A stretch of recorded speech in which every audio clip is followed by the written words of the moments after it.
Despite all I've written about iodine, including in my books and my blogs, Wheat Belly blog and Undoctored blog, there still seems to be a lot of confusion about why we include iodine. So let's run through the whole iodine story, the rationale for why we add iodine to our basic program. The Wheat Belly Total Health Program, Wheat Belly 10-Day Grain Detox Program, and the Undoctored Wild Naked Unwashed Program. Well, first of all, iodine is an essential nutrient. Everybody needs iodine. I'm shocked that some people are told by their doctors, you don't need to supplement iodine, which is a huge mistake. But that's not uncommon, right? Most of my colleagues are woefully and inadequately educated in nutrition and health. Lack of iodine was a huge public health problem up until the early 1920s.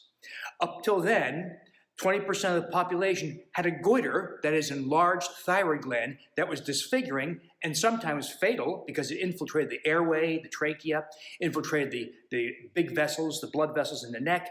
People suffocated or hemorrhaged. It was a terrible problem. If you were a woman who was pregnant and delivered a child while you had iodine deficiency or a goiter, there's a big chance that you would deliver a mentally impaired child. So this was a huge public health problem, until it was recognized that it was due to lack of iodine. And it was worse in inland areas because all the iodine on this planet is in the ocean.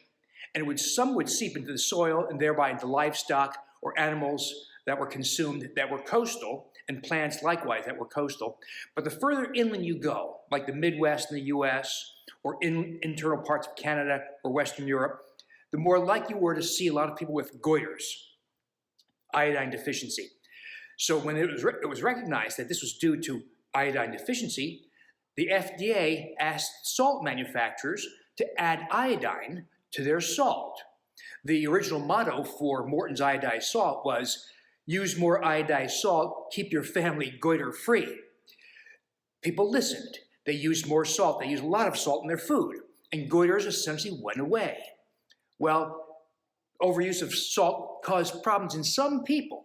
Not everybody, in some people, and the FDA said, quit using all that salt. Unfortunately, they forgot about the iodine.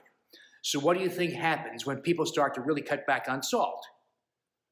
Goiters come back, and hypothyroidism from lack of iodine sets in, as well as other iodine deficiency diseases. So we can't forget about iodine, or else we'll have the same mess that was present up till the 1920s, before iodized salt.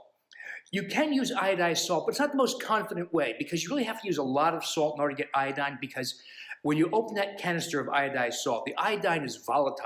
It evaporates, it turns into gas, and in about 3 to 4 weeks, you no longer have iodine in the salt. So that only works if everybody in the house is using a lot of salt. So a more assured way of getting iodine is to take iodine supplements, which are very inexpensive. My favorite supplement is kelp tablets. That's because kelp, dried seaweed tablets, provide a mixture of iodine. No one really knows what the ideal form of iodine is. It may be different for different organs. Breast tissue may prefer a different form of iodine, say, than salivary glands or the thyroid. So kelp provides a whole mixture. It provides potassium iodide, potassium iodate, sodium iodide, sodium iodate, molecular iodine, iodinated proteins, so a whole mixture of iodine forms. You can also get potassium iodide drops, but I would urge you to not use the high-potency forms like Lugol's or the iodoral tablets, because I have seen many cases of toxicity, because there's a conversation going on that maybe high doses of iodine are necessary. I think that's wrong, because we're seeing a lot of iodine toxicity in people who do that. And by the way, high-dose iodine may work to achieve some health benefits because it probably partially corrects SIBO, small intestinal bacterial overgrowth, because iodine is also an antibacterial. But I don't think we can make any kind of justified argument that high-dose iodine is necessary. So what we're doing is we're replacing the iodine you're not getting through normal life. It's an essential nutrient that your body needs, but no one needs those mega doses that are unnatural and non-physiologic. Now, getting iodine is easy, getting one of those supplements, and I aim for what I think is the ideal intake of iodine, which is in the neighborhood of about 350 to 500 micrograms per day. The RDA, the recommended daily allowance, is 150 micrograms per day. That was established, though, as the level required to not have a goiter. And I think we should go beyond that. just not having goiter is not the same as having ideal thyroid or optimal thyroid function.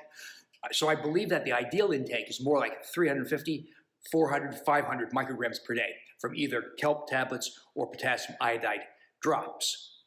About 20% of people start with iodine deficiency, and they'll often have a restoration of energy, the ability to lose weight, their cholesterol numbers and blood pressure will come down. So those people will have a wonderful response. The other 80% may not have that kind of response, but I think it's worth still continuing with iodine because you prevent deficiency that way. So iodine is essential. It's necessary for everybody.